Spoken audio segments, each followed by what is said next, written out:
What's up, everybody? It's Mr. Talkbox. Check it out. You need to like and subscribe. Come on and catch a motherfucker. Boy,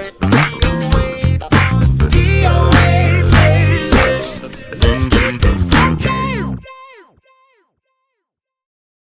YouTube family and YouTube world, I am back.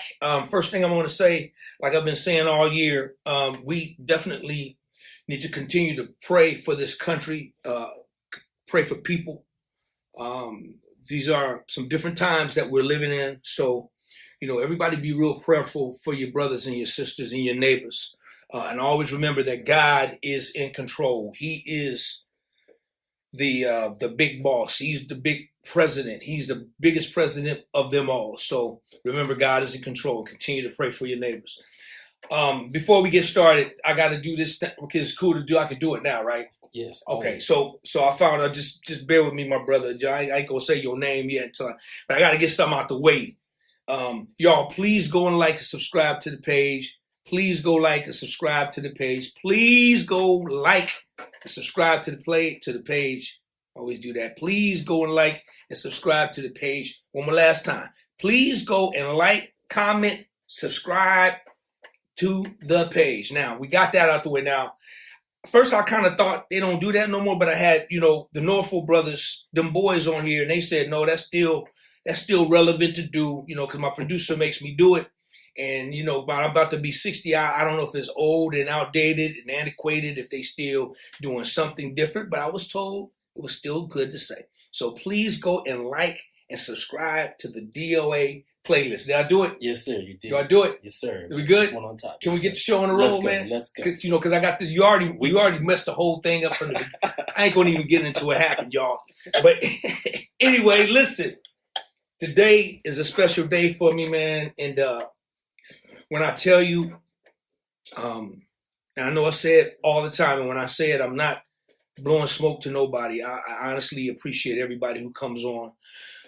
Just like right now, I got a brother here that's sitting right here that I love dearly. We have a history together, and one of the most talented cats that's in our generation. I met this brother, and we're going to get into it, but I met him in a group setting. I'm not going to tell y'all the group yet. We're going to save that for the conversation. But it was probably one of my most memorable situations. And when I got there, walked in the room, and I met this brother for the first time, and we just clicked. And the brotherhood has been so strong. Y'all don't know how blessed you guys are, and we all are, to have this brother having a conversation on this platform with me today. There's a lot of history to this dude. I can go on and on and on. But just know that I'm so grateful to have this brother here on my platform. I've been trying to hook up with him for quite a while. And I can't wait to get into this today. So y'all, get ready to kick back and then really love on my brother right here. Y'all show your love for the one and the only, the dynamic, the super talented, my brother, Mr. Morris Hayes. Mo Hayes.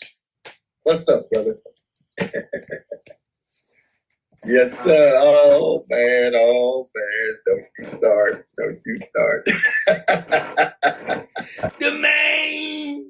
He's a man.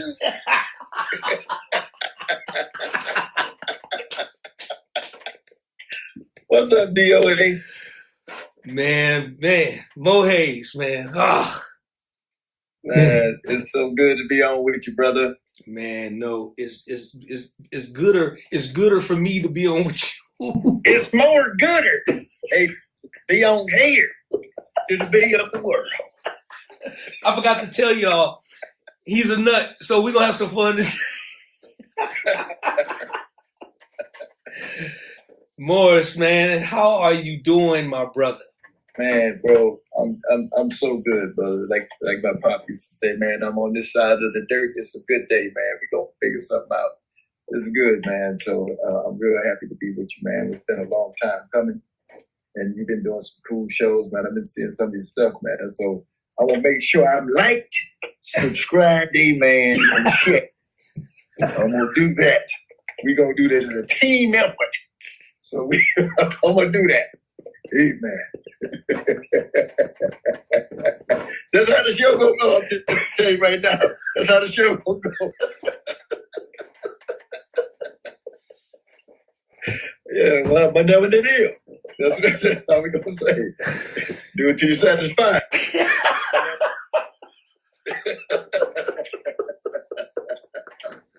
I ain't gonna take over your show though, brother. I'm gonna let you have it. Go ahead, bro. Come on with it. Man, no, wait. Yo. Hey, man, you got me crying up, man, Mo. You got me. So one of the things I love about you when I first met you, man, you was probably the most countryest Negro I've ever met in my life.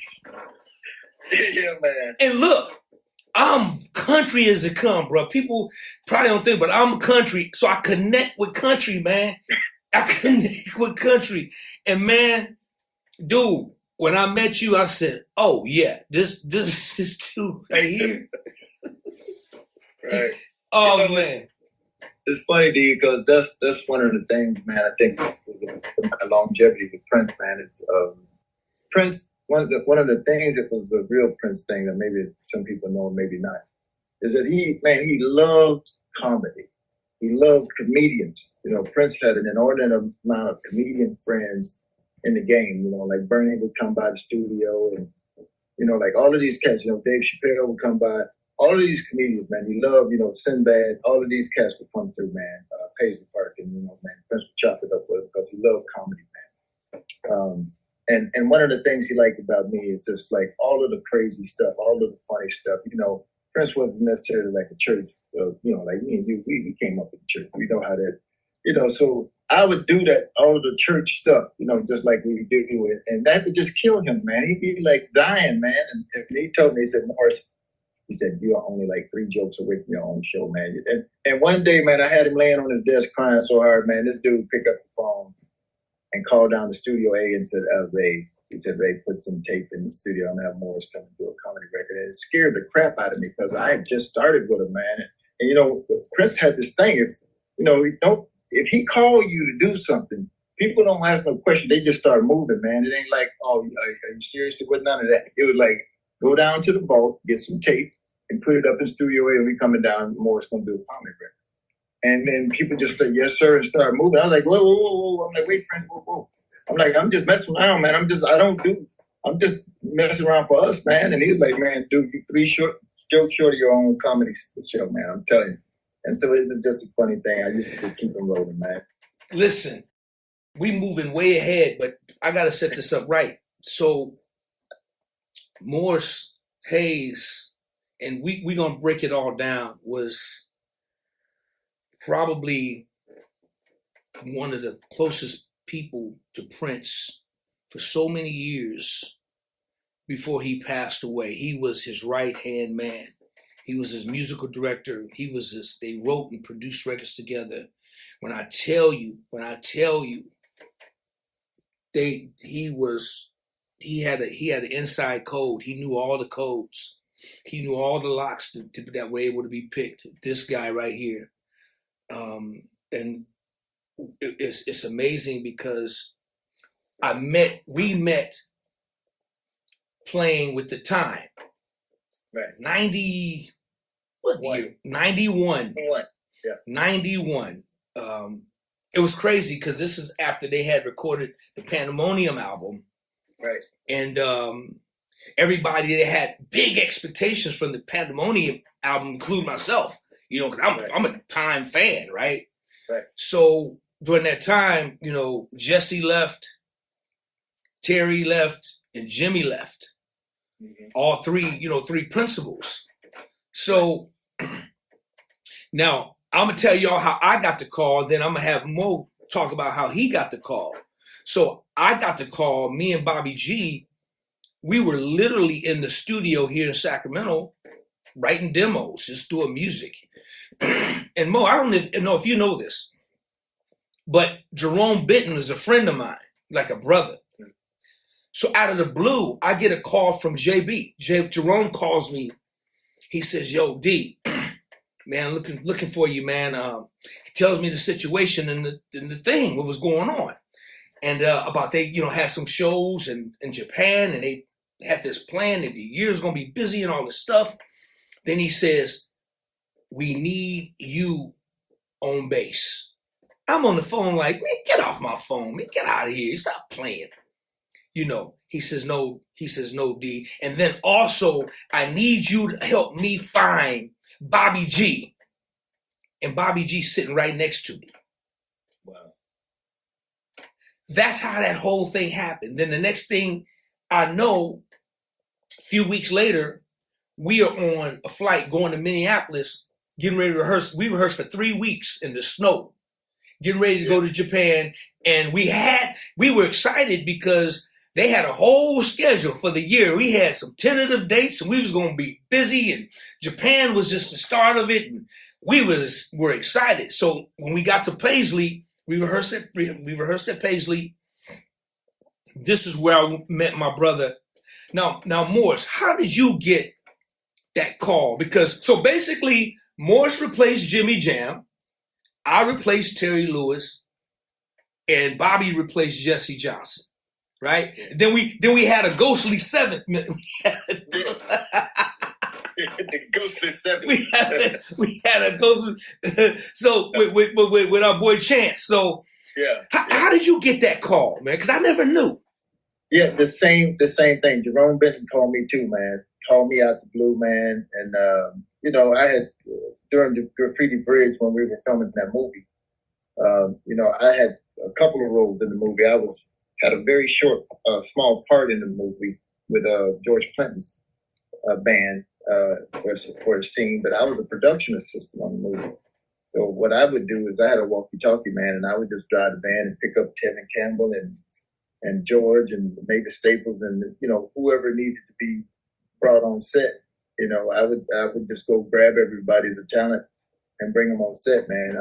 Good, mentor of mine, Craig Rice, just got me a job just working on production, man. So it's cool. And so, I'd be hanging around the studio, man, until, they needed me to do something. And so in between shots, they had a whole setup for the movie was on the soundstage at Paisley.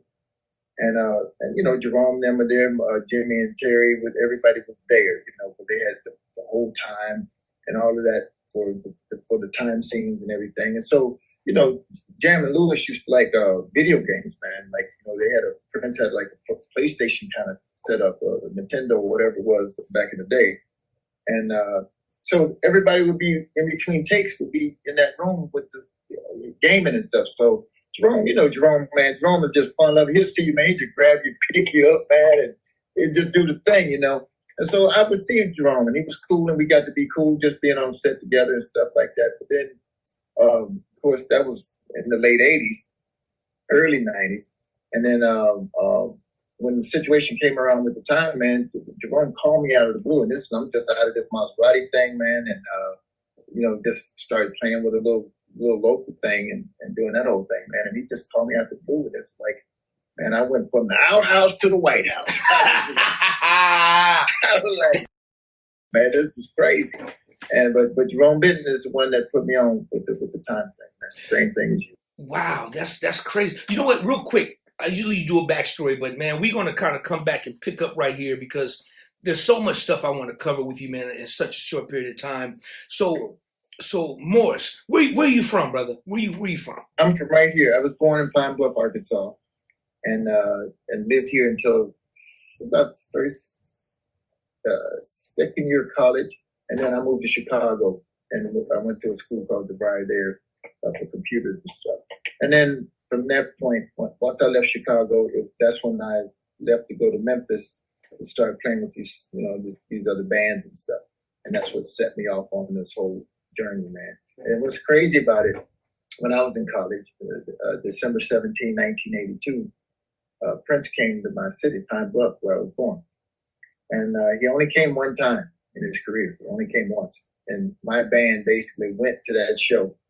And we saw him, man. And it's crazy because it's a testament of the power of the tongue, brother. It's a testament of saying, putting something out in the universe, saying it, and then have it come to fruition. I was at that show, and I saw it's the triple threat show. It was Vanity Six, Morris and the Time, and everything in Prince. And bro, I went to the show and saw Vanity Six, and I'm like, these dudes are playing behind a net. They can't see the girls, and it's like they're killing it.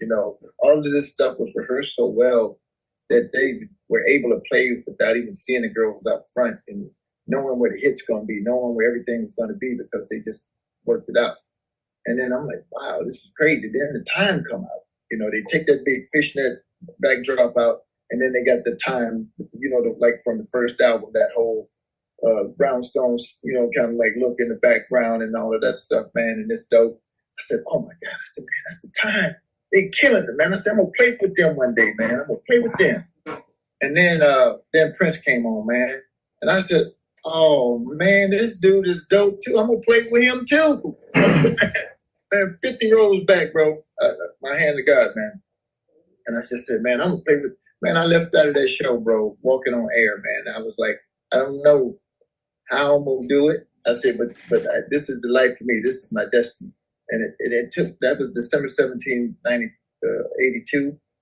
By 92, I would be in the NPT. So a 10-year trek, man, to Minneapolis. All roads led to Minneapolis, even though I had to go to Texas first, and Memphis first, and Chicago first. Everything went like that until I got back to Minneapolis. That ain't nothing but God. That ain't all. nothing but God, man. That ain't nothing but God, man. That's it. Listen, man, God is in control. That's crazy. That's right. God is in control. So when you're at this show and you're watching, because you're right, Vanity, then the time, people don't know that was the time the Jokers was actually the one smashing behind the stage. Then they came out and they was giving Prince a hard time, but then Prince came out and did his thing. Morris, what was, I know what you were thinking, but do you ever, when you were playing with the time, when we were playing with the time, did it take you back to that moment? Did you say like, God, I can't even believe I'm here? What was going through your head in the rehearsal? Because it was amazing, man. For me and Bobby, it was crazy.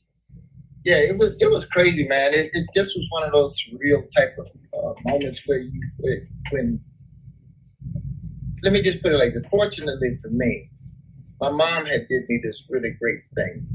She gave me this book, and while I just happened to have it, she gave me this book, man. And this book really changed my whole concept of like, it's like things you already kind of knew, but the book just honed it in. And it's this book right here is like Minister Charles Capp, the tongue of creative force.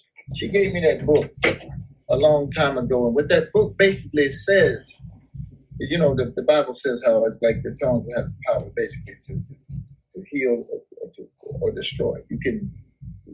Words are very powerful things, man. I didn't realize at that age and at the time when I would say things, that saying things, you put it in the universe. Prince gave me a book one time. Gave me a video, man. He said, Morris, I got this video. He said, I really like it. It doesn't. He said it doesn't really talk about God, but I like where it's going. I like what it's kind of saying. It's called A Secret. It basically was like, universal law of attraction, things of this nature. And so, what I came to realize when I got this book here is that all through my youth, man, I used to be a dancer. Like, that was my thing. Like, when I was in high school, man, I was a dancer. Like I could go get it. Like, I remember, it's crazy, man, because I got a chance to tell Howard Hewitt came to my studio in LA. I was working with this producer named Seven, was a good friend of mine. And he brought Howard to my house, to my studio in LA.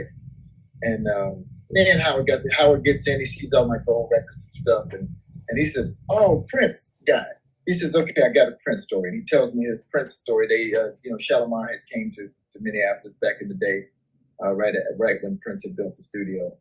And he said, Morris, Prince basically put on a concert for us, just the three of us, like, and our security people.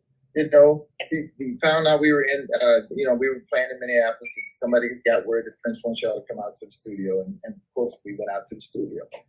And he said, did this concert and did this whole thing, and then I was telling him, I said, well, it's funny, Howard. I said when I was back in like the early '80s, when you guys had were on Soul Train, I saw Jeffrey do this dance, and I said I saw it, and it blew me away. And so I went out on my car porch, man, and like I had to practice. It took me about a week to figure it out.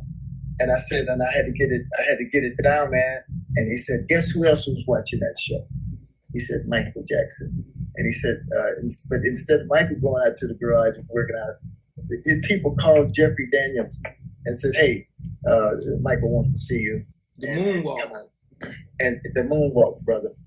I had learned this dance, got it down after about like really working with it like a week or so. And so I would go like to these dance parties and turn it out like cause down here, man, it's the country, man. So it's like you figure out some stuff like that, then you like a star for a minute until everybody else figure it out, you know. But then by that time, you've incorporated some other things into it, you know what I'm saying? So I used to do the same thing like Jeffrey, man. I'd get white pants and some suspenders and the white gloves and have a shiny shirt, man. It was like solid gold, you know? Right. I was like, I'm going like that, man. And I go to all of these small towns and just like they have these little dance contests, radio station be like, yeah, dance contest, you know? And it'd be like $100 prize, man. But back then, that was some cake, man. That was money back then, you know? So I go to these little towns, little podunk towns like mine, and they have a little dance competition. I jump in that joke and get this little money, man, and just do all of that, and then hit that moonwalk, and they'd be like, that's crazy. You know, so that was the thing. But everything like that connects back to what I was saying about this book with that. And I saw that with Howard and then with Chalamon said, I want to dance like that. I want to do like that. I ended up doing this whole thing, being the mascot of my school. It was in the newspapers and stuff all the time, doing that whole thing.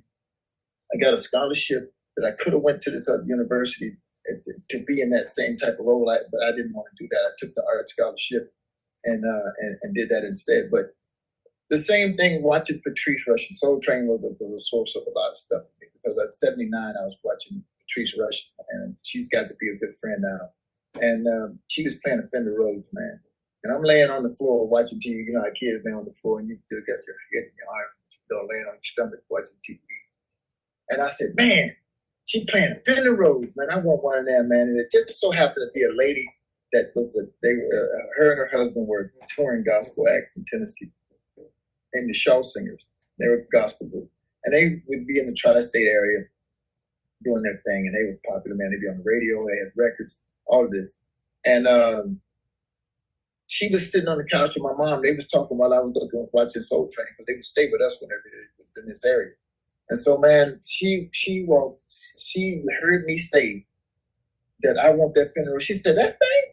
She said, oh, I got one of them. I don't like it. It's supposed to sound like a piano. It don't sound like no piano. I don't like it. She said, a lot of times we get to these churches and they don't have a good piano. We just have it in the trunk just in case we need to, you know, in the van or whatever, just so in case we need to have it, set it up and play, just so we don't have these broke keys and stuff all over these little church pianos.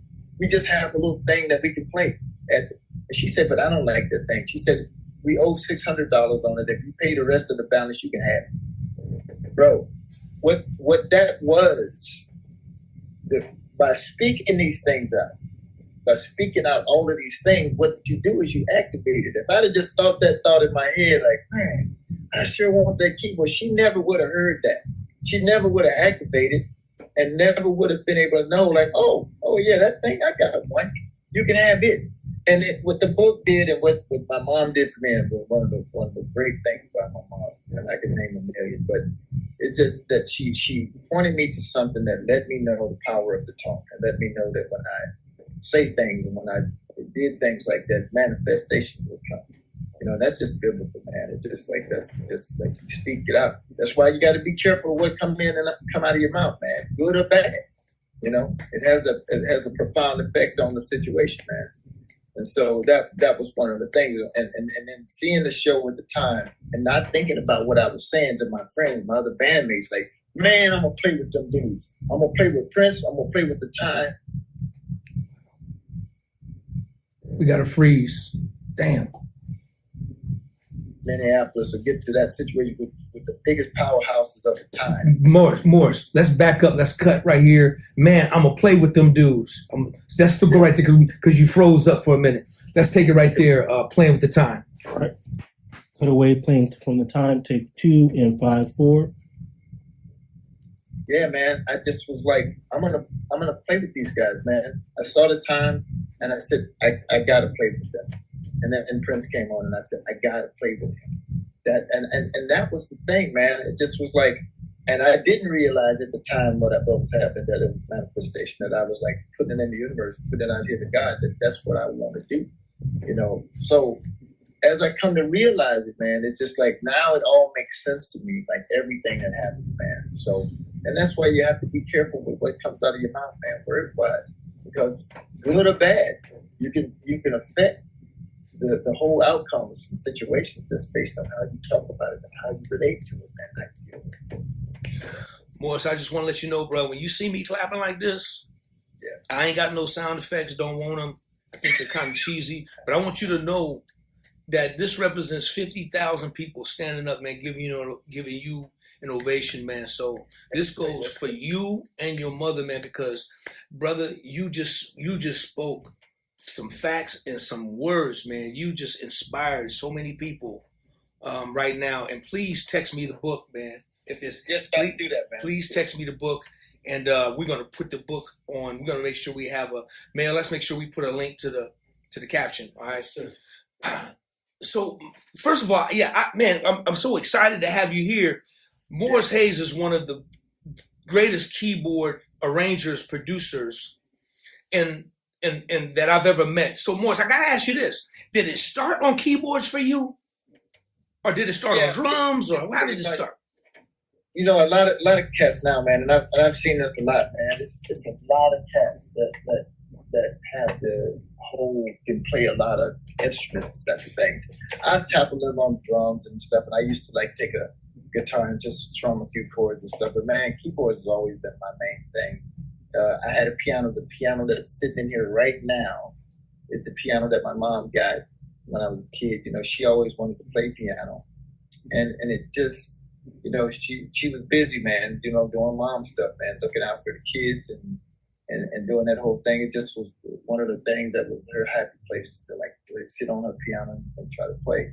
And so I just, man, I had an ear. You know, I had the gift. God gave me a gift, and so you know, she showed me some things and I took lessons for like a few weeks, but I was more interested in developing my ear than the theory. I wish I really, in retrospect, wish I was more interested in the theory part of it, because at the place where I am now, that would have been marvelous. But fortunately for me, I have some technology that will allow me to learn music at this late stage in life, you know, just so I know. But it was always this thing of like, she said, well, I always wanted to play, but I'm glad God gave it to you. So I played in church, man. And so I played, we had a really good piano player. She passed away recently. She was a wonderful, man. And her dad was unbelievable. Dad was so amazing. I think B.B. King or someone wanted him to play with him, you know, back in the day. And he just had that style, man. He had a style. He could sing and he could play, man. And if he at my church, man, he was just like having like Howlin' Wolf. They went to your church, you know. He could do like that, and so, wow. And she was his daughter, and she kind of took up the mantle. And so, then the church got a organ, right? And then I started messing with that, and man, I was terrible, man. I'm gonna tell you the truth.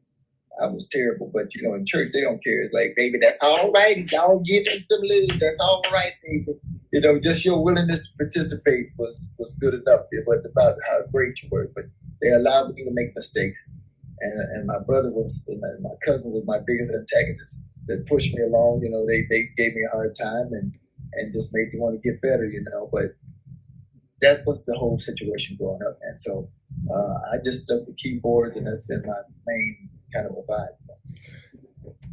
and brother, one of the greatest of our generations, man. I mean, and I'm not just on your kneecaps, man. I mean every word of it.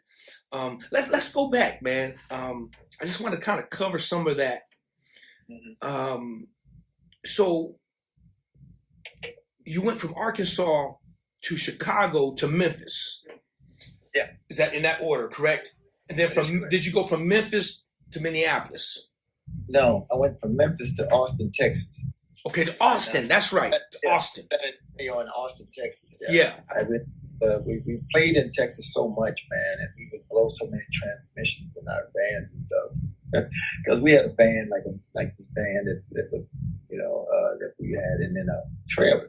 Because we took our own sound equipment and our own band equipment, and would set up at these clubs. If we played a club or something, then they usually had their own sound and stuff. But we played any frat parties or any gigs like that. We had our stuff. Our guitar player Angelo was a great engineer and get the sound, the house sound going, and all of that. And then we would do our thing, man. But we would blow up the band. We travel with these gigs, and then the band, the transmission guard, that's $800-900 right there. So we ended up burning so much money fixing the band and doing all of this stuff that we would kill because of towing all of this stuff, that we just finally figured out, why don't we just move? Since we're working in Texas so much, let's just move to Texas and stop, traveling from Memphis to Texas, tearing up cars. So that's what we did, man. We moved to Austin. It was one of the greatest moves that we ever could make, because then we were right there on 6th Street, which at that time was like bands. Now I think it's a lot of DJs and everything since South by Southwest is taking over Austin. It's a whole other thing. But back in that time, bro, it was bands and everything on the strip on 6th Street. And so it was really great because the competition was cool. We knew a lot of the other bands, and it was just like a battle for talent. And it was great, man. I liked the environment because it just, there's so many good bands. It just made you want to be better and work harder because, there's a lot of options. A lot of people could go see anything. So we wanted to be the best, man. And so we just made sure we came in the game killing. And so that was really the thing. But I left Memphis when we decided to break with the band Fingerprint. And the band Fingerprint is the one that the Prince Camp saw. They came to Memphis, saw that band, and Brown Mark and all of them came down and was like, man, we see a lot of people that play our songs. They said, but you guys sound like us, Wow. Because that was the thing with the band. We always wanted to be we didn't want to work up on the Squares or any of those groups that was in Memphis, because people didn't know who the Squares was unless you lived in Memphis. We wanted to work Prince. And I remember telling Prince that when I first got in with him, and he was asking me the same question about how did you get started and all of this. And I said, yeah, man, I played with this band. The guys came and checked out. And, I know he didn't remember me from that whole experience, but I just said, yeah, man, but our whole mantra was we didn't want to put the local guys. We wanted to put you and Michael. That's what we looked at as being the guys to come for, because y'all were the best, and so we wanted to be with the best. And he's like, I don't like that attitude. That resonated with him because that's his mantra as well. Prince always wanted to be the best. Whew. Okay, man. So from Austin to Minneapolis. So Yeah. why and what made that happen? Tell me about that. Was that, I'm not going to jump ahead, but you tell me, explain that. Well, okay. So while I was in Memphis playing with this group, I left. I used to play at this church in Chicago, Fellowship Play Evans, back in the day, and Reverend Pastor Evans had, before super churches, mega churches became a thing. Fellowship had about 5,000 to 6,000 members back in the 80s. I mean, back then. So that was like a big church back in the day. And there was a few in Chicago, that was pretty big, but it was one of the bigger ones that in the Chicago side, on the south side. And so I was playing there for some years and making records with them. It's so funny, man. I just grabbed some stuff from my aunt's place in Chicago when I went back there to her condo. And I got some of the albums that I played on. It's still in the package, man. She just kept it, and I'm on them, Joe. man. It's like, it's so cool, man. But after I got a call from one of my college frat brothers, man, and he said, "Man, Morris, my guitar player was supposed to have a keyboard player for us for this thing that we're doing. We got a big showcase kind of thing. We got this thing going on." He says, "I hate to do it, but I'm calling on you at the last minute, and I need you to come down. We only got a few days before this show, and we don't have a keyboard player." And here comes the book again. So while I was down here, I had came back to Arkansas from Chicago and came down to a homecoming from the university that I went to, University of Arkansas. And I saw this band, Fingerprint. I saw Greg Saint is the guy that I'm talking about. I saw the band playing on campus. I was hanging with a dude named LB, Larry Braggs, who since then has gone on to be like with Tower Power for over 10 years in the Temptations, LB, and a guy named D-Mac, Derek McCampbell.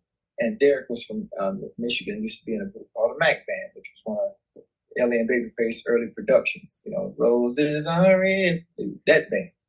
So me, D-Mac, and LB are standing there watching Greg and the Fingerprint Band, and they're killing. We all like, God, dog, look at these dudes, man. They killing it, man.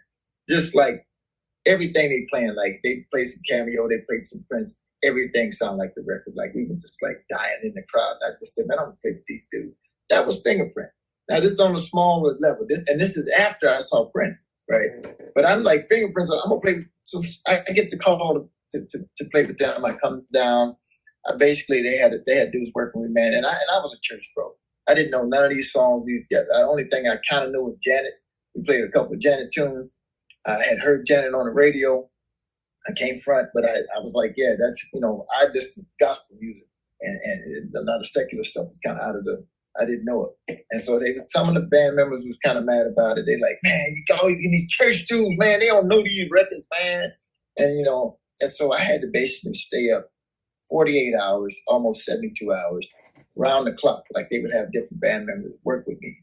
But we had to play like 3 hours, like stuff. It was like, it's crazy, like 3 45-minute sets. It was kind of crazy. So I had all of this music. I had to learn, and I don't read music, so I had to memorize everything. So I literally had to do changing shifts with me learning this stuff, and we managed to pull it off, man. We pulled it off, and now I'm in Memphis, And so what happened was this was one of the premier bands in Memphis. So when Maserati, New Shoes, the Jets, or whoever would come, with Slapbox, they had this song, Let's Go All the Way. They came, we would open. If they came to Memphis, if they needed to open in local band, we would get the call. So Maserati came, which was Brown Market, they were on Paisley Park Records. They came and we opened for them. And so, man, they was like, wow, man, y'all are dope, man. You guys are dope. So we got about 2 or 3 opportunities to open for Maserati, which was, again, Craig Rice was managing that band, which Craig was like Prince's road manager for Purple Rain. That was what he did. And so, of course, we got numbers exchanged and that kind of stuff. And they kind of like put us in their, in their Rolodex, like, yeah, we need somebody, we'll call you guys, y'all are dope, cool. And so we did a thing with them in San Antonio. We were living in San Antonio. Maserati came there. And we did a show there with them. And I think that locked us in. It's just like with the Minneapolis people that did. So fast forward, our lead singer gets a call. Maserati gets another. They get out of the Paisley Park record deal, get into a Motown deal. You probably know some of these names. There was oh gosh, what was her name? We had a person, that was at Motown, and we got in the door there. Mark Brown was working with Motown as a producer, really working with Stacey Madasaw and a lot of people at that time. And so he got the call, man. He went. Then some months later, I got the call to audition for Maserati. And then I went up and I got the audition, got the gig. So that moved me in 1988, that moved me to Minneapolis. And we do the Maserati thing.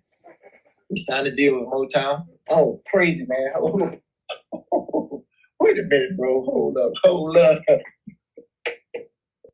Y'all, we are talking to Morris Hayes, Another phenomenal one. keyboard player. Another one of my things. I always, you know how you Put it back up there, bro. Show it again. You know how you go to the barbecue place and they got an autographed picture of the Temptations of somebody, Smokey Robinson, and they be that black and white picture with that Motown M. I said, man, one day I want to have a black and white picture with that Motown M on the corner. There's my black and white picture with the Motown M on it, baby.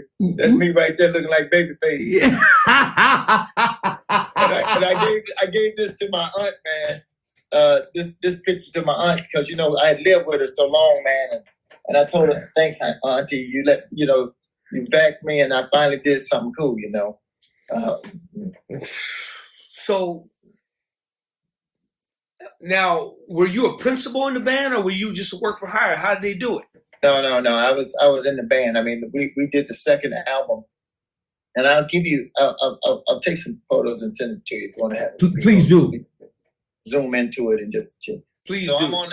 I'm on the album. They spell my name H-A-Z, Morris, H-A-Z-E, Morris Hayes. Gave me a cool little name, and I'm on the record. I'm on the Maserati 2 album. And I'm in the credits, I'm on, just got me in the pictures and stuff like that. It was crazy, man. And so, and it's got, again, on the album, got the Motown M on it. I'm on Motown, man. And I'm like, man, it's so crazy, man. And so that was bananas. But then the whole, the thing hit where MCA bought Motown up, MCA, and, all of these things started going into these conglomerates, Universal, MCA, all of this stuff. MCA had bought Motown from Barry Gordy, and we got caught up in that, Debbie, yes, that's Debbie Sanders. That's what I'm trying to do. Debbie Sanders was our A&R person at Motown. Okay. And Debbie was amazing, man. Debbie was she'll always be the best A&R person that I will have ever had. And who was the president? Was Steve Buckley the president over there at the time? I think at that time, I know Barry was still, on it. I think Steve may have been. I think so. Yeah, because we did. Yeah, I know a little bit about it. But go ahead, brother. Go ahead. But then when MCA took over, Gerald Busby was over MCA at the time. Yeah, got you. So fortunately, Debbie went over, because a lot of times with these acquisitions, man, everybody goes. It's like the new administration takes over. It's like they clean house on all of the A&R people, all of the, whatever's in there, man. It's Korea. They just go to pop and everybody goes. Yep. And so fortunately, she stayed on. Buzz liked her, and so she stayed on. And so we would always, me and this dude, Greg Sane from the Fingerprint and Maserati, we always wanted to be like Jimmy and Terry. We wanted to be like producers and writers. But we were just fledgling cats doing it, What Debbie would do with us is she would give us some examples of what's good and what's not. And to kind of tell us, but Debbie was a no-nonsense, man. She did not play no games. She cut to the chase. She's like, ABC 1, 2, 3, this is how it is, this is how it ain't. And so she would really, really lay it down. But she was very helpful in trying to help us, nurture us as producers and writers, and would give me some examples, send me some tapes, all of this kind of stuff. And so one day, man, this is crazy because this just showed me how the business is, man. One day she gave us a call. She was in town because she would work with Jimmy and Terry as well, because they were producing like artists that was on Motown, like Shanice Wilson, I think, came down, and I ended up working with Shanice, one of the first real artists that I worked with Brown, and so she was over like a lot of the acts, Stacey Lattice, all of the different people. She was over those acts, and so she would come to Minneapolis, man, and we just hang out, and she'd talk to us and stuff. So this one day, she came and called us like normal, and we went down to a hotel downtown Minneapolis, and then all of a sudden, we there at the hotel with her at the little restaurant place. Craig Rice walks in, and be like, "Oh, the manager guy. And I'm like, oh, what's up, Craig? And then all of a sudden, Brown Mark walks in. I'm like, oh, what's up, Brown? And we're like, oh, the whole party's here. So it's crazy. So she says, okay, this is the situation. We're going to, Maserati's going to be cut from the label. All right. But Buzz wants, she called him Buzz. She said, Buzz wants to keep you two, Morris and Greg, as like going to be like a thing like the system, like a D-Train. Singer, keyboard player situation. Mike Murphy and them was doing a thing with the system now. It's kind of, they were big at the time, and David Frank, so they was going to do a thing like that, keyboard player and singer. And we had always said that, we were kind of outliers in Maserati because the band didn't really pick us. Mark and Craig picked us for the band. The band didn't have control over what happened. It was Mark's band, and Craig was the manager. And so they basically had to take us in against their whole, I don't think they was all for us coming. They saw us like competition. And so us being in the band, we were just kind of outliers, usurpers, And so they were cool to us. But at the same time, we were like the outsiders. And it just seemed like they just brought in some ringers to kind of like, take over to do this thing. And I think we were kind of looked at that way in some situations. And so Debbie proceeds to tell us, okay, we're going to cut the band. We're going to make that announcement. And then we're going to kind of take you guys. But she said, but y'all aren't ready yet as producers. So she said, Mark, we're going to need you to produce them. They're still not there yet as far as producers. They need a bona fide producer. So you need to really stay with them and work out whatever's going to be for this record that they're going to do. And then with Craig, it's like she said, Craig, maybe you can manage them, this entity, manage them. And man, I'm sitting at the table. I'm like, what? Like it all hit so fast, man. I'm just like, what just happened just now? And then I remember us leaving and getting on the elevator, man. Greg got on the elevator, man. We at the top of this tall hotel. But the first few floors, man, ain't nobody say nothing. We just ride, man, because we still in shock, man. And then I just said to him, I said, Greg, we can't do this, right? And he said, yeah. Because we gonna look like that's what the whole plan was. We gonna come here, we gonna jump in the band, we gonna do it. Now the band gets cut, now we gonna be the band. We gonna be the dudes. I just said, man, we can't do it. And he said, yeah. And we just rolled down the elevator. And it was like we sank with the ship. We just wanted to go down with the ship and just say we all got cut. And I remember going to we went to this club and everybody's having some beers and we just talking about like, oh, what we gonna do, man? And we're like, no, man, we just write. Like now we can do our own thing, and it just was like everybody was depressed. Everybody kind of liked having Mark do everything and produce and doing that stuff. But it was really crazy, man. I got a dose of what the business was like and how it can shift and how it can do that, man. But what it did do was at these points like we have a shot in this. We can produce. And so I see on the wall, man, you got a picture of Smokey Norfolk. Smokey is from my hometown. Of course. And I worked with Smokey when he was 12. Of course. And that working with Smokey got my first call from Maurice White. Maurice White, the demo of Smokey landed on Maurice's desk. And he called my apartment, man. He got my phone number and called my apartment. And he said, this is Morris. I'm like, yeah, who's this? He says, Maurice White. And I said, yeah, no, for real, who is this? Like, for real, who is this? He said, no, it's Maurice White. You got an artist you work with named Smokey Norfolk? I said, yeah. Because I'm telling this dude, like, quit playing on my phone, man. And it's like, yeah, I got this demo. And he says, I like this dude, Smokey, man, and I want to sign him. And he said, I like you guys' writing. I want to sign y'all to Sagittarius, man, which was his publishing company. And I'm tripping, man, because I'm like, what? And he said, and Maurice White paid me the greatest compliment. Like, I only can say Prince has paid me a great compliment. Maurice White told me, he said, hey, man, who played sax on this track? I'm cutting on a 4-track, bro.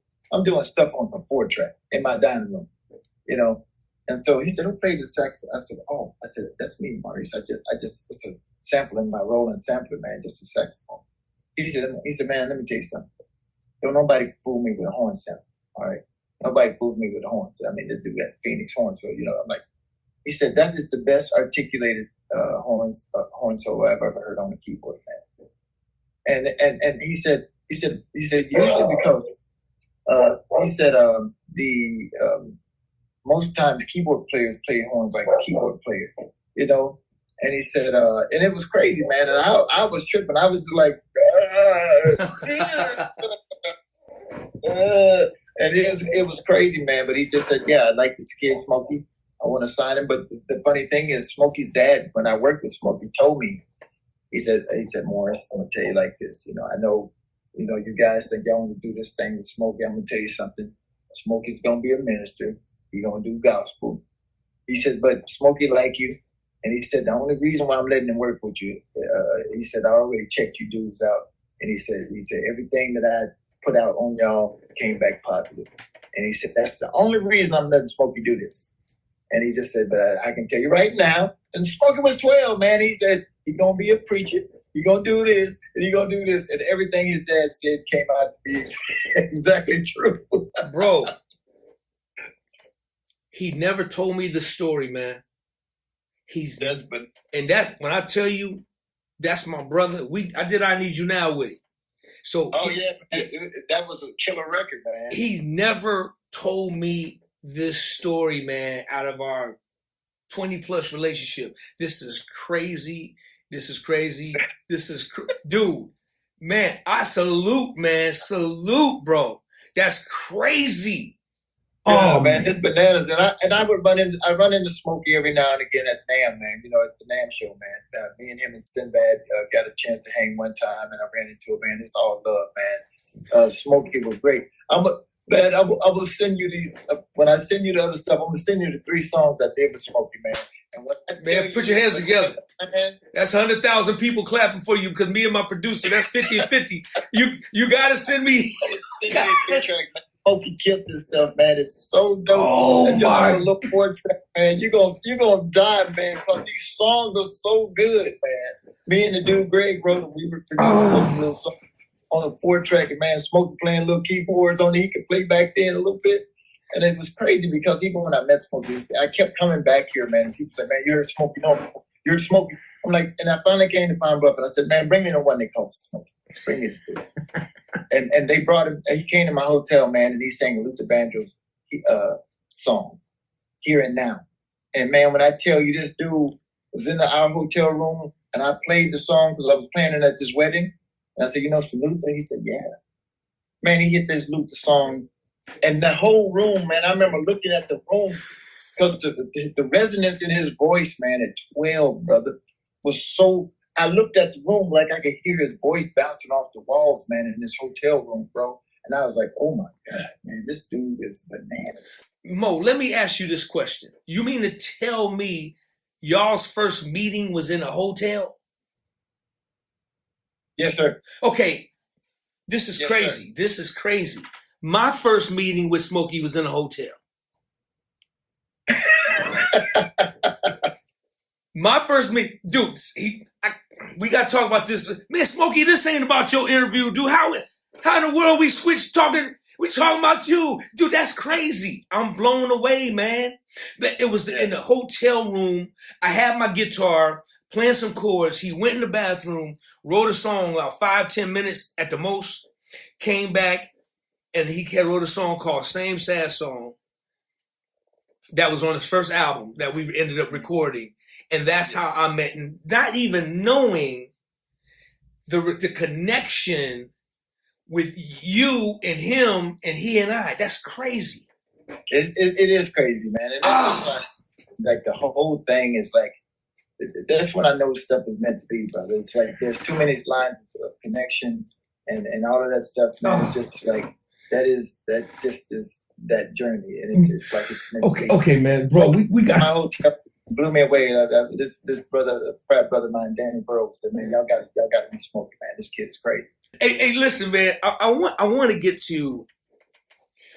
So in '92 Is that when you joined in New Power? Yeah, it was what happened was in '92. So we I got with a band. Like we formed a little band there in Minneapolis, man. And we basically formed it because Prince had built this club, Glam Slam, there in Minneapolis, downtown Minneapolis, man. And so we got our band got selected to like be the house band. Like we gonna whatever there wasn't like national artists they're playing, because a lot of national artists would come there. We would play on like Friday, Saturday night, or whatever night it was that they didn't have major artists like every week or so. So we started doing that, and we was doing the club thing. And Prince dug it; he liked it. He was like, "These dudes get it, man." We had a good set. We playing covers, but we would kill it, man. And I can tell you this, bro. I can tell you this.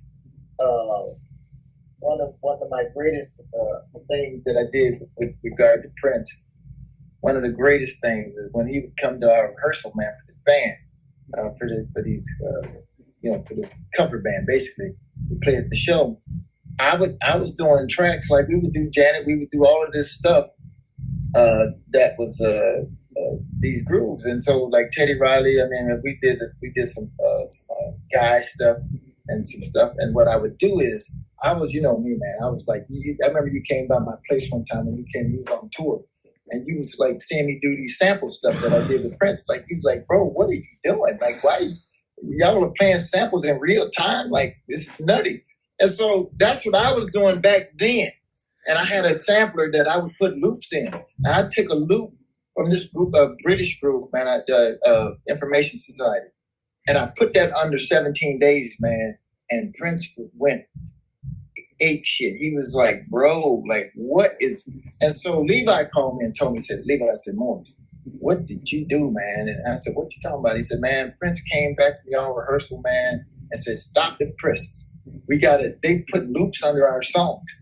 They put like beats underneath. He said, we got to do that. We got to put our own beats under our stuff.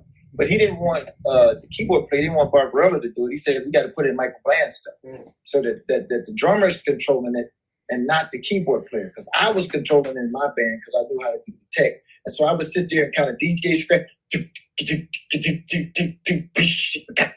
And the loop would just, and I'd hit a sustain pedal.